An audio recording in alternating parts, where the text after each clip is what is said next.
Pinjaman anda gagal, tetapi anda tak tahu kenapa pinjaman anda gagal. Itulah yang selalu terjadi sebelum ini, tuan-tuan. Sebelum adanya MyLoan, ramai yang mengeluh kata dia tak tahu kenapa bank menggagalkan pinjaman.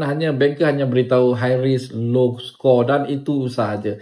Tuan-tuan, setelah adanya MyLoan, ramai yang datang ke MyLoan dan membuat semakan laporan pelapor kreditnya. Dan berdasarkan kepada laporan pelapor kredit itu, tim MyLoan akan memberitahu anda kenapa pinjaman anda gagal. Mungkin anda gagal kerana ada senarai hitam, mungkin anda gagal kerana debt service ratio anda sudah habis, mungkin anda gagal kerana faktor-faktor lain. Tuan-tuan, segala faktor ini anda perlu tahu dan sekiranya boleh untuk MyLoan bantu anda, MyLoan mungkin boleh bantu anda. Di bank A mungkin anda telah gagal, tetapi di bank B, di koperasi B, di government agency C, mungkin ada lagi peluang untuk anda mendapatkan dana dengan kadar faedah terbaik. Tuan-tuan, himan nasihat setelah laporan pelapor kredit anda hanya RM50 saja. Kami terus akan bantu anda untuk memberi konsultasi ataupun mendapatkan dana ataupun membuat penstrukturan semula komitmen anda. Seperti biasa dengan MyLoan, pinjaman anda menjadi lebih mudah.